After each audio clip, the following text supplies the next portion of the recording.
Well, actually, it started when we had a vision, and our vision is actually to become one of the best universities in the world. And so, very early on, we set a metric on how to tell whether we achieve that vision or not. And the metric used is actually maybe someday we will be included in one of the at least one of the two World University ranking.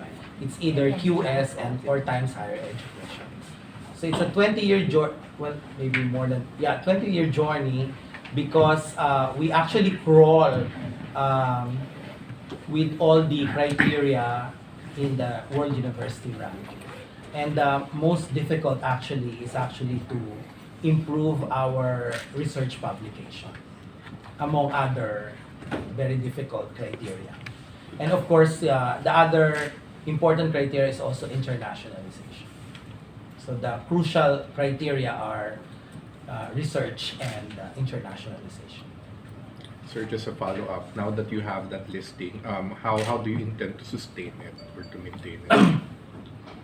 Well, actually, it's sustainable because in the sense that we already have some sort of a procedure and the buy-ins of our faculty members and our student and mechanism on how to improve our research publication. So it's not actually overnight, it's actually hit and miss. But then we already have some sort of a mechanism on how to sustain the publication of our research outputs. So that's very crucial. So when you satisfy the 150 at least per year and the at least 1,000 for the last 5 years, then that's the only time you can be considered in the ranking. So that's called the inclusion criteria. So basically, our ranking right now, it's actually 5 years in the making because you have to satisfy that inclusion criteria before you can be considered for this 2023 Times Higher Education ranking. Sir, another follow-up.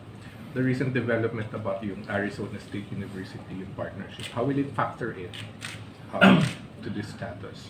Well, basically, it will actually one contribution to make it more sustainable in terms of internationalization and publication. Because when you publish papers and do research, you need other universities for collaboration and also co-publication. So I believe with Sintana Alliance Schools and Arizona State University, they will give more help in sustaining our research production and international activities.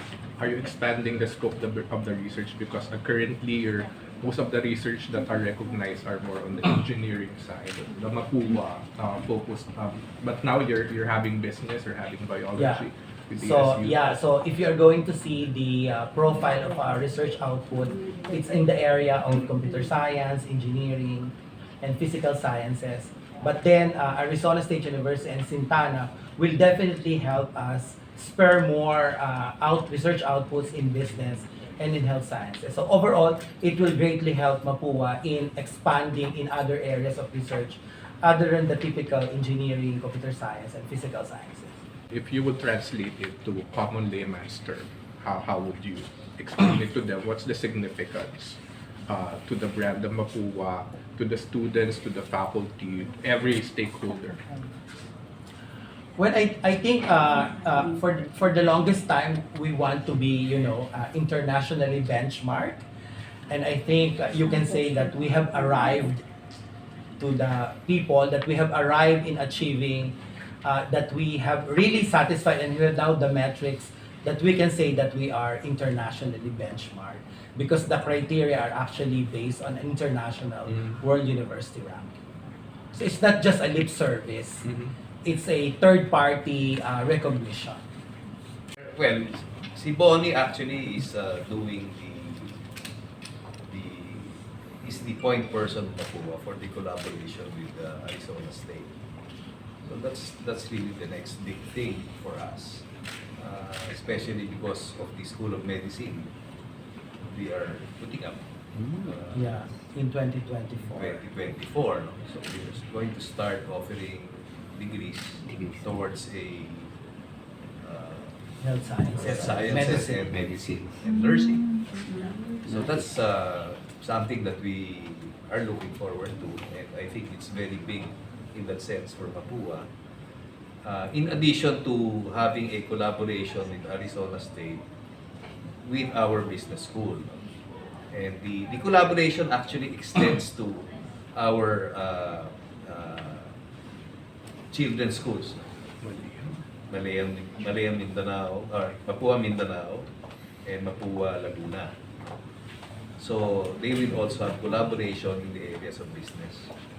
So to us, it's really a direction towards, exploding our enrollment numbers. So we really want to be a comprehensive university. Well, if you talk about other schools, no, like maybe UST will probably be known as a school for medicine, architecture, and accounting. but actually they have other programs which are also very strong.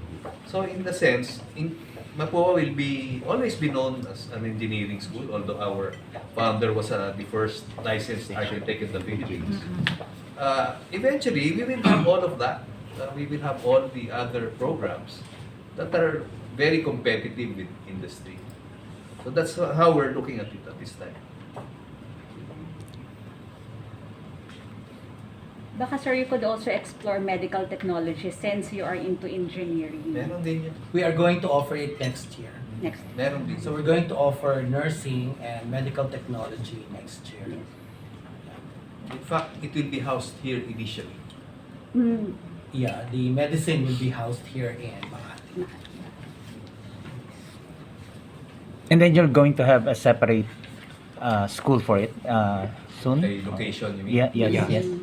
Most likely. Most likely. Oh.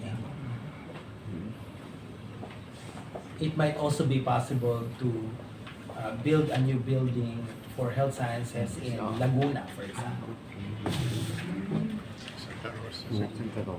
In Cabuyao, Laguna. That's where our other school is. Yung Mapua, Malaya, Malaya. colleges Laguna. That's in Cabuyao. So it's a big tract of land.